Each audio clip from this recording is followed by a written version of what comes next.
너무 은혜스럽지 않나요? 우리가 모든 찬양대에 찬양이 다 은혜스럽지만 특별히 할렐루야 찬양대 들을 때면 삶 가운데 그 온전한 고백이 녹아있는, 얼마나 열심히 사셨고 은혜를 누리셨고 그 은혜의 고백이 되어질까 하는 그런 생각이 들어서 늘 더욱 은혜가 됩니다. 오늘 우리의 찬양의 가사처럼 정말로 하나님의 사랑은 빛이시고 또 시냇물이 되시고 또 향기가 되어서 우리 사랑하는 할렐루야 찬양대, 우리 찬양대원들 삶 가운데 온전히 주님의 사랑이 넘치기를 축복합니다. 마지막에 아주 얼굴이 새빨갛게 될 때까지 열심히 지르시는데 얼마나 이 가슴을 두근거리게 하는지 제 떨림이 다 사라졌어요. 오늘 수요일인데 왜 제가 여기 서 있나 싶으시죠? 정말 너무 신기하게 제 바로 이 한쪽에는 딱 한 분만 앉아 계셔요. 이렇게 뻥 뚫렸을 수가. 이게 너무 뻥 뚫려서 좀 이상한데요. 어제 저녁에 우리 담임 목사님께서 전화를 하셨어요. 어머니께서 오늘 수술을 받게 되셨는데 오늘 가서 보호자로 사인도 하셔야 되고 옆에 계셔야 해서 오늘 부득이하게 말씀을 전하실 수 없다고 그렇게 말씀 전하셨습니다. 여러분, 오늘 담임 목사님 어머니께서, 권사님께서 수술하시는데요. 함께 기도 자리에 동참해 주셨으면 좋겠습니다. 우리 주님은요 정말로 좋으신 분이에요. 얼마나 좋으신 분이냐면요, 그 기가 막히게 응답을 해주시고 또 기가 막히게 길을 열어주시는 분이에요. 제가 늘 기도하는 기도 제목이 있거든요. 무엇이냐 하면 하나님 말씀을 좀 더 사랑하게 해주시라고 그렇게 기도해요. 그런데 여러분, 매일매일 말씀을 본다는 거, 매일매일 묵상의 자리에 간다는 게 쉬운가요? 어려운가요? 어려워요. 물론 우리가 설교 말씀을 듣기도 하고 또 우리가 통독할 수 있는 그 프로그램을 통해 이렇게 또 듣기도 하고 하지만 눈으로 매일매일 말씀을 묵상하고 또 그 말씀을 통해 내 삶에 적용하고 이런 시간을 내어서 한다는 게 생각보다 어렵거든요. 그래서 여러분만 그런 게 아니라 저도 마찬가지입니다. 저도 마찬가지로 말씀을 늘 사랑하고 사모하기를 소원하지만 사실 게을러요. 말씀이 어떻게 보면 기도보다 더 어려워요. 기도는 훨씬 쉬워요. 근데 말씀의 자리에서 말씀을 이렇게 꾸준히 본다는 게 생각보다 쉽지는 않거든요. 근데 우리 주님께서요 기가 막히게 말씀을 사랑할 수 있게 해주세요. 무엇이냐면 이 말씀의 자리를 세워주시는 거예요. 말씀의 자리에 서면 어떻게 되나요? 어쩔 수 없이 말씀을 볼 수밖에 없어요. 어느 말씀을 할까부터 시작을 해서 여기저기 볼 수 있는 그 상황, 또 더 깊이 있게 볼 수 있는 그런 상황을 만들어 주시거든요. 드디어 수요 기도회까지 열어주셨어요. 이제 주일 예배만 딱 서면 아버지께서 다 열어주시는 거네. 주일 예배는 제가 더 많이 준비가 되어야 되겠죠. 이것도 교만한 말이에요. 주님께서 서게 하시면 서는 거죠. 어쨌든 우리 주님께서 이렇게 늘 응답하시고 길을 열어주시고 또 말씀을 더욱더 사랑하라고 오늘 세워주신 줄 믿습니다. 저는 그저 이 자리에 서 있지만 우리 주님께서 오늘 서라 하셨으니 능력을 더하시리라 믿습니다. 오늘 본문은요 나병 환자에 대한 사건을 기록하고 있어요. 마가복음에 보면 예수님은 공생애를 시작하고 나서 어떤 일을 하시는고 봤더니 먼저 처음 외치신 말씀이 하나 있어요. 우리 오늘 이 예수님의 첫 말씀 한번 같이 고백해 볼까요? 우리 1장 15절 말씀인데요. 때가 찼다. 하나님의 나라가 가까이 왔다. 회개하여라. 복음을 믿어라. 하는 선포셨어요. 이렇게 때가 찼다고 회개하라고 복음을 믿어라라고 우리 예수님께서는 선포하신 후에 그 다음에 하신 일이 무엇이냐면 팀을 꾸리셨어요. 뭐죠? 제자들을 부르셨습니다. 이렇게 팀이 구성된 다음에는 어떤 일을 하셨냐면 특별히 마가복음에 보면 이적들이 바로바로 시작이 되거든요. 그래서 귀신 들린 자들 치유를 하시고 베드로의 장모의 열병을 치유하시고 또 귀신을 쫓으시고 그 다음에 하시는 사역이 바로 이 오늘 본문의 말씀 나병 환자를 치유한 사건입니다. 우리 주님께서 이렇게 많은 이적을 행하시고 이렇게 치유해 주신 것은 무엇 때문이었을까요? 오늘의 우리 제목처럼 사랑하셨기 때문입니다. 사랑하셨기 때문에 모든 일을 행해 주셨는데요. 제가 성경을 보면서 늘 하는 생각인데요. 우리가 성경을 한 단어로 표현을 하면 무엇일까? 그것은 사랑이지 않을까 하는 생각을 늘 합니다. 때문에 복음은요, 우리의 말씀의 마지막은 결국은 하나님의 사랑에 대해서 말할 수밖에 없습니다. 이 사랑을 표현하는 데는요, 여러 가지 방법들이 있어요. 우리가 5월에 그 신앙광자를 통해서 사랑의 5가지 방법 이야기했는데 어떤 거였는지 혹시 생각나시나요? 예, 생각나지 않을 때가 됐어요. 뭐였냐면요, 어떤 분은 칭찬하는 말이고요. 또 어떤 분은 물질로 이렇게 선물을 사주는 그런 거였고요. 또 어떤 것은 또 봉사해 주는 거, 또 무엇이 있었을까요? 예, 스킨십이 있었어요. 내가 이렇게 더 많이 안아주고 표현해 주는 것들, 또 시간을 함께 해주는 것, 이런 것들이 사랑을 표현하는 방법인데요. 오늘 우리 주님께서도요, 여러 가지 방법으로 사랑한다라고 표현해 주고 계십니다. 상대방이 나를 사랑하는 것도, 또 내가 상대방을 사랑하는 것도 여러 가지 방법을 통해 표현하는데, 우리 예수님도 마찬가지로 그렇게 표현해 주셨습니다. 그래서 성경을 보면요, 직접적으로 너를 사랑한다라는 표현도 있지만은 또 이렇게 병고침을 통하여, 만져주심을 통하여 사랑을 표현해 주시는 그런 방법들이 있습니다. 물론 그 사랑의 표현의 최고의 방법은 우리가 아시는 것처럼 자신의 목숨을 내어주신 십자가의 사랑, 그것이 그 사랑의 최고의 표현 방법이었습니다. 오늘 우리의 주님의 그 사랑에 대해서 돌아보려고 하는데요. 이 치유 사건을 통해 주님의 사랑을 좀 보려고 합니다. 이 나병이라는 것은요, 당시에는 이 나병으로 판명을 딱 받으면 그는 완전히 외톨이가 될 수밖에 없었습니다. 그 정도로 고립되고 또 절망적인 희망이 하나도 없는 그러한 삶으로 바로 초대되어지는 그러한 인생의 주인공이 될 수밖에 없는 상황에 놓이게 되는 그러한 자였거든요. 완전히 격리되어서 그 나병 환자들만 모여 사는 그런 곳이 있었습니다. 우리가 이전에 얼마 전에 소록도 가봤었죠. 소록도에서 어땠나요? 나병 환자들이 강제로 격리되어서 가족들과도 떨어진 채 살 수밖에 없는 그러한 상황이 이 나병 환자들과 똑같다라고 보시면 되겠습니다. 예, 어쨌든 이 이스라엘 백성도요, 당시에 이 나병이 딱 증상이 나타나면 첫 번째로 해야 되는 게 제사장들에게 몸을 보이는 것이었어요. 그래서 제사장이 그걸 보고 이건 나병이라고 판명을 딱 받으면 그때부터 해야 되는 일이 있었어요. 뭐냐면 재를 뒤집어 쓰고, 그리고 윗입술을 이렇게 가리고 머리를 풀고 나는 부정하다고, 나는 부정한 자요 부정한 자요 이렇게 외쳐야 됐어요. 왜요? 나한테 다가오면 안 된다고. 얼마나 사실은 그 안에 수치스럽고 얼마나 그 안에 마음에 고통과 좌절이 있었을지 우리가 짐작해 볼 수 있습니다.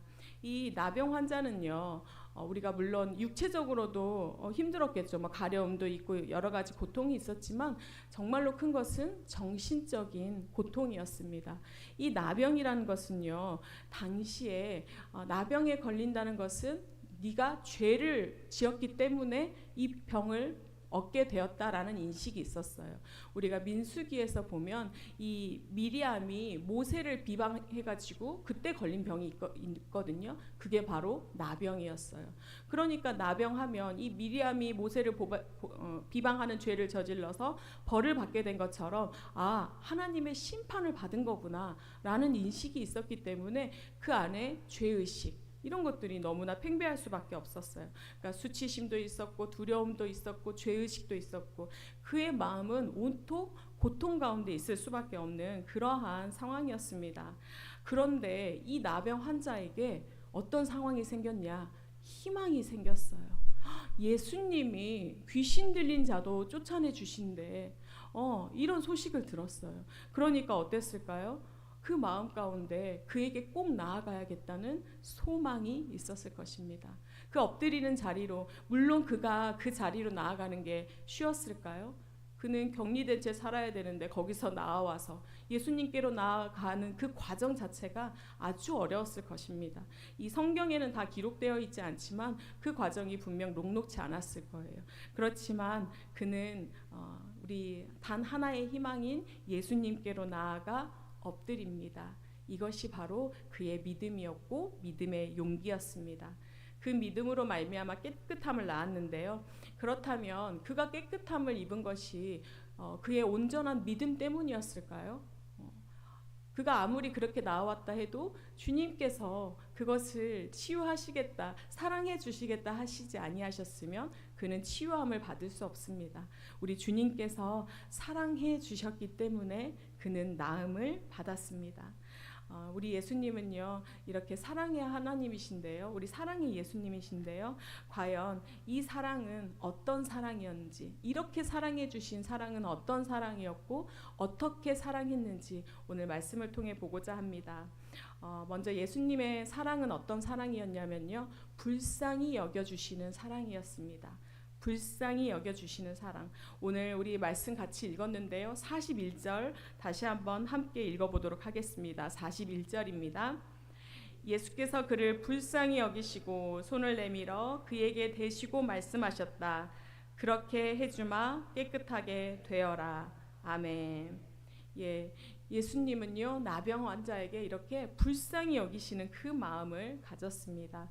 이 불쌍히 여긴다는 것은요 내장에서 나왔다라고 그렇게 우리 고대 사람들은 생각을 했어요. 그래서 우리가 애끓는 마음, 창자가 끊어지는 이 고통, 이게 바로 우리 이 불쌍히 여기는 마음, 긍휼의 마음이거든요. 그래서 우리가 성경에 표현하는 그 창자가 끊어지는 것 같은 거, 또 애끓는 마음, 이러한 마음으로, 이러한 고통으로 바로 예수님께서 그를 불쌍히 여겨주셨음을 볼 수 있습니다.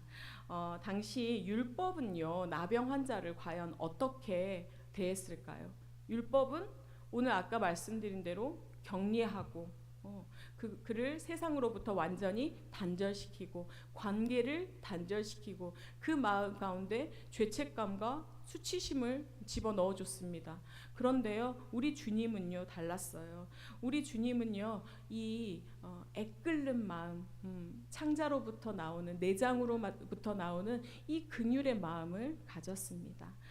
그래서요 이 당시의 가치관과는 완전히 다른 그러한 태도와 그러한 사랑을 보이셨는데요, 당시에는 어떤 태도가 있었냐면요, 우리가 자칭 의인이라고 하는 그 율법주의자들에 의해서 살았고요, 또 강자 중심으로 살았습니다. 이 로마의 사회에서도요 전혀 이 연약한 자들에 대한 관심이 별로 없었어요. 뭐 로마 사회뿐만이 아니라 종교적으로도 그랬습니다. 때문에 이 선한 사마리아 우리 비유에서 보면 제사장들과 레위인들도 연약한 자를 그냥 지나쳐가는 그 모습이 바로 그 사회상의 모습이 잘 드러나 있음을 볼 수 있습니다. 그런데 그러한 세상에서 예수님은 이 나병 환자를, 가장 연약한 가운데 있는 자를 불쌍히 여기시며 애끓는 마음으로 다가가셨습니다. 그러면서 용납해 주시고 새로운 태도로 그를 만져주셨는데요. 그러면서 하시는 말씀이 우리 성경에 보면 이런 말씀 많이 있죠. 내가 의인을 부르러 온 것이 아니라 죄인을 부르러 왔다. 긍휼을 원하고 제사를 원하지 않는다. 그러니까 뭐예요? 우리 주님은 그것보다도 더 긍휼히 여기는 것. 세상은 죄인이라고 했지만, 세상은 낙인을 찍었지만 그들을 위해서 왔음을 오늘 말씀합니다. 우리 예수님의 사랑은요 바로 이 마음, 긍휼히 여기는 마음, 불쌍히 여기는 마음에서 시작됐음을 여러분 기억하시기 바랍니다. 우리 주님께서 우리를 불쌍히 여기지 않으셨다면, 나를 불쌍히 여기지 않으셨다면 우리가 그 은혜를 어떻게 입을 수 있었을까요? 오늘 마태복음 14장 14절 말씀 함께 고백해 보기를 원하는데요, 함께 고백하겠습니다. 예수께서 배에서 내려서 큰 무리를 보시고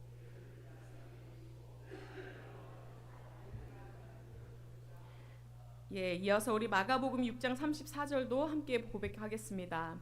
예수께서 배에서 내려서 큰 무리를 보시고 그들이 마치 목자 없는 양과 같으므로 그들을 불쌍히 여기셨다. 그래서 그들에게 여러 가지로 가르치기 시작하셨다. 아멘. 네, 우리 예수님은요 이렇게 우리를 보시고 무리를 보시고 약한 자를 보시고 목자 없는 양처럼 불쌍히 여기셨다고 성경에서 반복적으로 얼마나 불쌍히 여기셨는지에 대해 말씀합니다. 오늘 주님의 그 사랑, 지금도 우리를 불쌍히 여겨주시는 주님의 그 사랑이 오늘 주님께 나온 여러분을 용납해 주시고 또 더 큰 사랑으로 이렇게 정결하게 해주시고 깨끗하게 하시고 회복시켜 주실 줄 믿습니다. 아멘. 예, 우리는 그렇게 불쌍히 여김을 받아서 나음을 받았습니다. 그럼 나음을 받은 우리는 주님께 어떻게 응답해야 할까요? 우리는 무엇으로 응답해야 할지 오늘 좀 생각해 보길 원하는데요. 우리 히브리서 4장 16절 한번 같이 고백하겠습니다. 그러므로 우리는 긍휼하심을 받고 때를 따라 돕는 은혜를 얻기 위하여 은혜의 보좌 앞에 담대히 나아갈 것이다. 아멘. 예, 긍휼하심을 받은 자는요 은혜의 보좌 앞에 담대히 나아가라 말씀합니다. 혹시 우리 주님과 멀어진 거리가 있다면 그 거리를 좁히고 주님께 나아오라 오늘 말씀합니다. 이 자리에 함께한 여러분은 주님과 늘 밀접하기를 늘 교제하기를 사모하는 분들인 줄 믿습니다. 아멘. 예, 이것이 우리가 마땅히 응당 드려야 할 우리의 응답이고요. 또 그것뿐만이 아니라 우리는 어떤 응답을 해야 하냐면요. 긍휼히 여김을 받은 자이기 때문에 긍휼히 여김으로 그렇게 주님께 응답해야겠습니다. 우리 마태복음 18장 33절 함께 고백해 보겠습니다. 내가 너를 불쌍히 여긴 것처럼 너도 내 동료를 불쌍히 여겼어야 할 것 아니냐. 아멘. 예, 여러분 우리 이 시대는요 무엇이 가장 필요할까요? 긍휼히 여김이 필요한 시대입니다. 우리는 불쌍히 여기는 그 마음이 필요한 시대인데요. 이 헨리 나우엔이라는 그 유명한 우리 신앙 우리 대선배님이시죠. 이분은요 컴패션이라는 책에서 이렇게 이야기했어요. 긍휼의 반대는 경쟁이라고. 긍휼의 반대는 경쟁. 그래서 세상이 우리한테 뭐라고 하나요? 더 남들보다 더 가지라고, 남들보다 더 높이 서라고, 남들보다 더 누리라고, 더 편안해지라고 이렇게 경쟁을 가르쳐 줍니다. 그런데요, 우리 주님의 사랑은 어떤 사랑입니까? 긍휼히 여기는 사랑입니다. 긍휼히 여기라고, 불쌍히 여기라고, 그들을 바라보라고, 내가 너희를 긍휼히 여긴 것 같이 그들을 바라보라고 오늘 말씀합니다. 여러분, 창자가 끊어지는 것 같은 그 애통함으로 불쌍히 여기시는 그 주님의 마음을 닮아 우리도 그렇게 긍휼히 여길 수 있기를 축복합니다. 아멘. 예. 두 번째로 이 예수님의 사랑은 어떤 사랑이었냐면요. 바로 손을 내미시는 그 사랑이었어요. 손을 내미시는 것. 사실은 오늘 우리 41절의 말씀 다시 한번 보면은요. 41절 말씀 우리 고백해 볼까요? 다시 한번. 예수께서 그를 불쌍히 여기시고 손을 내밀어 그에게 대시고 말씀하셨다. 그렇게 해주마 깨끗하게 되어라. 아멘. 예, 불쌍히 여기시고 손을 내밀어서 그에게 대시고 말씀하셨어요. 근데 사실은 이렇게 손을 대시는 게 과연 자연스러운 것이었을까요? 우리가 지금 우리 여기 보면 김기택 장로님 계시는데 아내에게 손을 대는 거 자연스러운 것입니다. 우리 성가대 대원들 옆 사람에게 손을 대고 안아주는 것 자연스러운 것이었어요. 그런데 당시에 나병 환자에게 손을 대는 것이 자연스러운 것이었을까요? 절대로 하면 안 되는 금기가 되는 것이었습니다. 그것은 율법을 어긴 것으로 비방거리가 되는 행위였어요. 그럼에도 불구하고 우리 주님은 손을 대어 주셨습니다. 사실은요, 이 손을 대는 것이 별 필요도 없는 것이었어요. 왜냐하면 주님은 말씀으로 선포만 하시면 되기 때문에 손을 댈 필요가 없는 것이었어요. 그럼에도 불구하고 손을 대어 주셨습니다. 이 손을 대는 것은요, 우리가 원어로 합토마이라고 해요. 근데 이게 손을 대는 것뿐만이 아니라 껴안다라는 뜻도 있어요. 껴안다. 그를 껴안아 주시는 것입니다. 껴안아 주시는 것, 이 껴안아 주심으로 말미암아 그를 얼마나 사랑하고 있는지, 세상은 그를 사랑하지 못할 때, 세상은 그를 내치고 격리할 때 얼마나 사랑하여 주시는지를 지금 표현하고 계시는데요. 이 주님께서 굳이 이렇게 껴안아 주시고 이렇게 비방거리가 될 것을 알면서도 만져주신 이유는 무엇일까요? 무엇이냐면요, 바로 그 마음을 만지시기를 원하셨습니다. 그 마음, 그의 마음 가운데 있는 그 고립감과 그 수치심과 그 죄책감의 그 마음을 만지시고 완전한 자유를 누리기를, 완전한 해방을 누리기를 주님은 원하셨습니다. 그래서 사랑에 굶주린 그 영혼에게 정말로 고통 가운데 있는, 두려움 가운데 있는 그 마음을 만지셔서 그 사랑을 확증하기를, 실제로 보여주시기를 원하셨습니다. 우리 주님의 사랑은요, 그런 사랑이셨어요. 우리 코로나19로 인해서 거리두기가 너무나 쉬워졌습니다. 우리 옆 사람이랑 거리두기 너무나 쉬워졌죠. 우리 예전에 예배 어떻게 드렸나요? 정말 드문드문 드렸어요. 그런데 이게 습관이 되어서 예배의 자리보다 사실은 온라인으로도 많이 드립니다. 또 예배만 그런 거 아니에요. 우리 예전에는 우리가 상조라고 하죠. 장례식이나 또 결혼식이 있으면 어땠나요? 기필코 가서 얼굴 도장을 꼭 찍었어요. 말 한마디라도 따뜻하게 건네고 그 위로의 말을 전했어요. 근데 지금은 어떤가요? 지금은 자연스럽게 부고장에 계좌번호가 딱 나와 있습니다. 그래서 그냥 안 가는 게 미덕인 것처럼 이렇게 그냥 우리가 조의금만 보내거나 또 부주금만 보내고 가지 않는 그런 경우가 참 자연스럽게 되었습니다. 이러한 시대에 우리 주님은요, 이 거리를 좁히기를 원한다고, 가까워지기를 원한다라고 말씀합니다. 그러면서 정말로 껴안을 수 없는 자를 껴안아 주시고 오늘 만져주시고 있음을 볼 수 있습니다. 당시 죄인과 같은 그 세리에게도 주님은 그렇게 다가가시고 식사를 하시고 함께 하신 그 분이셨음을 우리 마가복음 이 다음에 보면 나와 있는데요. 우리 마가복음 2장 17절 말씀 한번 함께 읽도록 하겠습니다. 예수께서 그 말을 들으시고 그들에게 말씀하셨다. 건강한 사람에게는 의사가 필요하지 않으나 병든 사람에게는 필요하다. 나는 의인을 부르러 온 것이 아니라 죄인을 부르러 왔다. 아멘. 네, 연약한 자에게, 병든 자에게 오신 그 분이심을 말씀하시며 사랑을 확정해 주십니다. 여러분, 그 주님 손대시고 껴안아 주시고 만져주시는 그 주님의 사랑이 오늘 여러분에게 임했음을 기뻐하시기 바랍니다. 예, 허물 많은 우리, 죄인인 우리, 악취나는 우리, 그 우리를요, 단 한순간의 거리낌도 없이, 망설임도 없이 주님은 지금도 안아주고 계십니다. 그 사랑에 거하고 있기에 우리는 더 주님을 사랑하고 그 주님을 알며 신뢰하며 기뻐할 수 있습니다. 그렇다면 우리는 그 사랑에, 그 안아주시고 만져주시는 그 사랑에 무엇으로 응답할 수 있을까요? 우리가요, 성경에 보면 죽기를 구한 인물이 한 명 있습니다. 제가 이전에 한번 은혜를 나누었는데요. 누가 있었을까요? 엘리야가 있었습니다. 그가 너무나 탈진하여서 죽기를 구하였을 때 우리 주님께서 그에게 무엇을 보내주셨죠? 천사를 보내주셨어요. 천사. 여러분, 우리가 바로 하나님께서 보내주신 그 천사가 될 수 있기를 축복합니다. 예, 누군가에게 정말로 죽음을 기다리며 죽기만을 소망하는 그 소망 없는 자들에게 하나의 위로의 손길이 되어주기를, 그가 연락할 수 있는 단 하나의 연락처가 되어줄 수 있기를, 죽 한 그릇으로 찾아갈 수 있는 그 천사가 되어줄 수 있기를 축복합니다.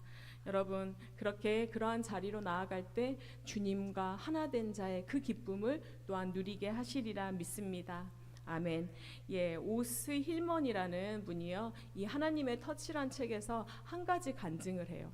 뭐냐면요, 어느 날 그가 이렇게 서재에 가만히 앉아 있는데 띵동 하고 메일이 한 통 왔어요. 근데 그 메일을 보니까 정말로 자기랑 너무나 관련이 없는 거짓말들과 비방하는 말들이 가득 찬 그런 메일의 내용이었던 거예요. 그런데 이 발신인을 보니까 야, 아무도 모르는 무명인이 아니라 나랑 가까운 지인이 그걸 보낸 거예요. 여러분, 내 지인이 예를 들어 여기 서충식 목사님이나 여기 변 목사님이 저한테 비방을 막 하면서 보냈다. 제가 딱 오늘 말씀을 마치고 내려갔는데 오늘 말씀은 이게 잘못됐고 태도는 이게 잘못됐어요. 막 이렇게 해봐요. 여러분 어떨까요? 뭐 그건 그래도 사실에 기반이라도 하겠죠. 그런데 뭐 저보고 넌 지금 불륜을 하고 있지 않느냐라느니 이런 말을 하면 제 마음이 어떨까요? 무너지겠죠. 다른 사람도 아니고 한 사무실에서 지내는 이 나의 동료가 이런 말을 하면 제가 얼마나 슬프겠어요. 이 지금 이 오스 힐먼 이분도 이런 지금 상황에 놓인 거예요. 그래서 그 마음이 너무나 무너지려고 하는데 5분도 채 지나지 않아서 전화가 걸려왔어요. 근데 보니까 잘 이렇게 별로 나랑 잘 통화를 해보지 않은 그런 분인 거예요. 그런데 이제 무슨 일인가 하고 받았죠. 그랬더니 그분이 하는 말이 우리 기도 모임이 있는데 기도하다가 당신에게 급하게 연락을 해야 할 것 같아서 전화를 했다. 당신에게 특별 기도 제목이 있는 것 같은 사인이 왔다. 그래서 전화를 했다.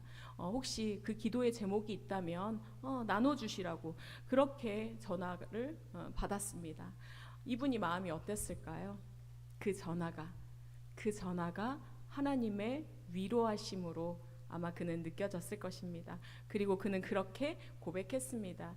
이 어려운 순간을 지나면서 우리 주님께서 나를 새로운 곳으로 인도하여 주시고 계신다는 그 믿음의 확신, 그리고 함께 하시는 이 손길이 있음을 하나님은 그를 통해 증거하였습니다. 우리도 바로 하나님의 손길이 되어지기를 소원합니다. 하나님의 그 지극하신 사랑이 역사하는 그 자리에 우리가 서 있을 수 있기를 소원합니다. 아멘.